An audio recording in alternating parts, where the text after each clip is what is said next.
¿Qué fue de los fundadores de la Bahía Pirata, la plataforma que cambió para siempre las descargas de contenido? Hace ni más ni menos que 2 décadas atrás, en 2003, Piratebyran, un colectivo sueco que defendía el libre intercambio de información, puso a andar una web para compartir archivos mediante el protocolo BitTorrent. El nombre que escogió era ya de por sí una declaración de intenciones, The Pirate Bay. La idea era bastante sencilla. Sus impulsores querían una web en la que los usuarios pudieran compartir todo tipo de archivos sin tener que preocuparse por los derechos de autor. No partían de cero. Antes ya habían tanteado con éxito el mismo terreno otras plataformas, como Napster, centrada en documentos de audio y que se había visto obligada a cesar operaciones en 2001 en mitad de una intensa tormenta judicial por, precisamente, infringir los derechos de autor. A su modo, The Pirate Bay fue un sucesor aventajado. En lo que a cuota de popularidad se refiere. Y en el espinoso aspecto judicial. En 2004 se independizó de Piratebyran para emprender un camino que le dio fama internacional, proceso en el que España jugó un papel clave, por cierto, y situó en el ojo de un huracán legal. Prueba de su repercusión acelerada es que solo 2 años después, en 2006, la policía sueca irrumpía en su datacenter de Estocolmo para confiscar buena parte de equipos.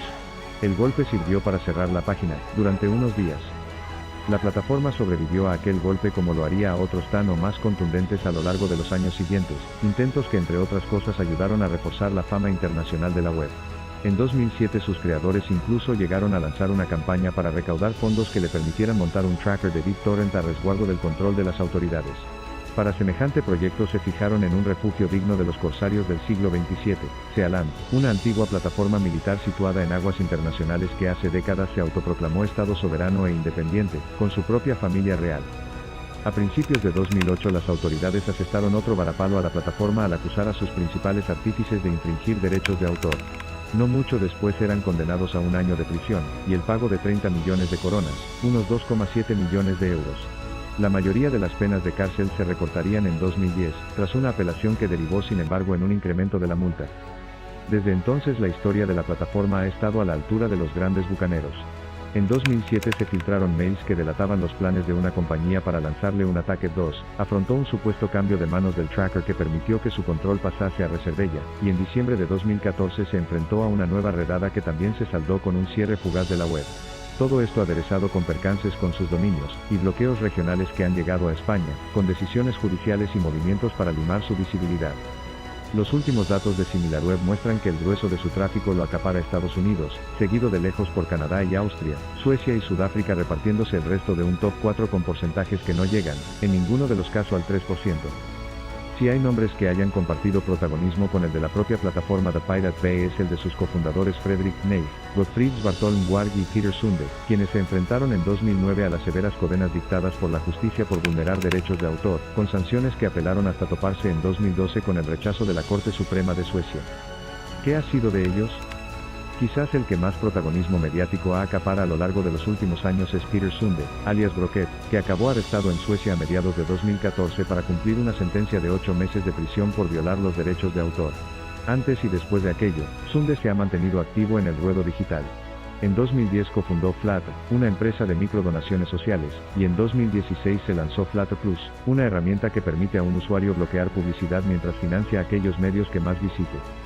Quiero que Internet sea un lugar sostenible, libre y abierto a cualquiera sin importar la clase social, país u origen, explicaba por entonces Sunde, con su aplicación aún en fase beta, una herramienta que permitía contribuir al sostenimiento financiero de las webs que más visite el usuario.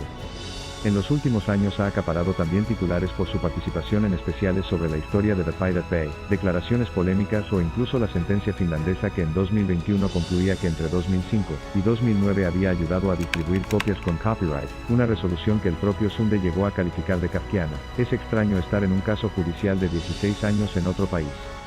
En su perfil de Twitter se presenta como co-creador de Enjaya, Flattr y Predator, con Stack y The Pirate Bay. A mayores, se proclama socialista, vegetariano, finlandés y noruego. Los franceses me llaman Le Troll Rebeu, bromea. Otro de los nombres clave detrás de The Pirate Bay es el de Gottfried Svartholm Warg, alias Anakata.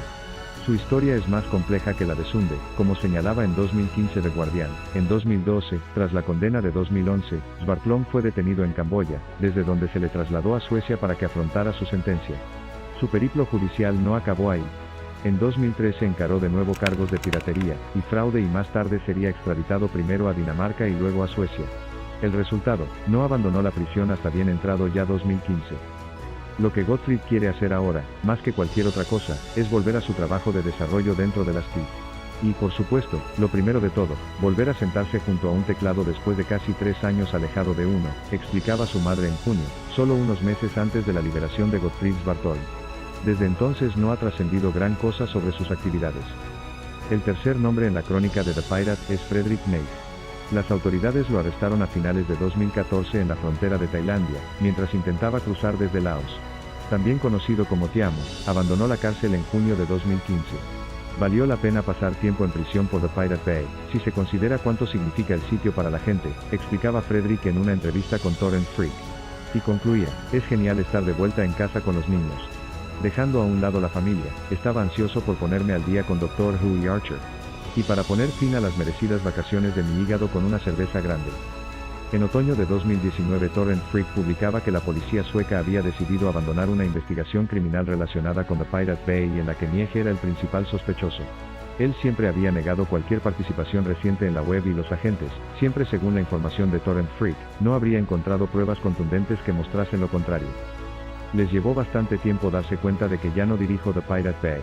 Ahora que la investigación está cerrada, estoy deseando que me compensen por retener innecesariamente todo mi equipo informático durante 4 años y 10 meses, comentaba el propio Fredrik Neij a Torrent Freak en octubre de 2019. La sentencia de 2019 que dictaba penas de prisión, y la orden de pagar colectivamente 30 millones de coronas suecas no solo afectó a Ward, Sunde y Neij. Otro de los protagonistas fue el empresario Carl Lundström, cuya empresa, Riks Telecom, proporcionó servicios a The Pirate Bay. Su rol es no obstante distinto al de los fundadores.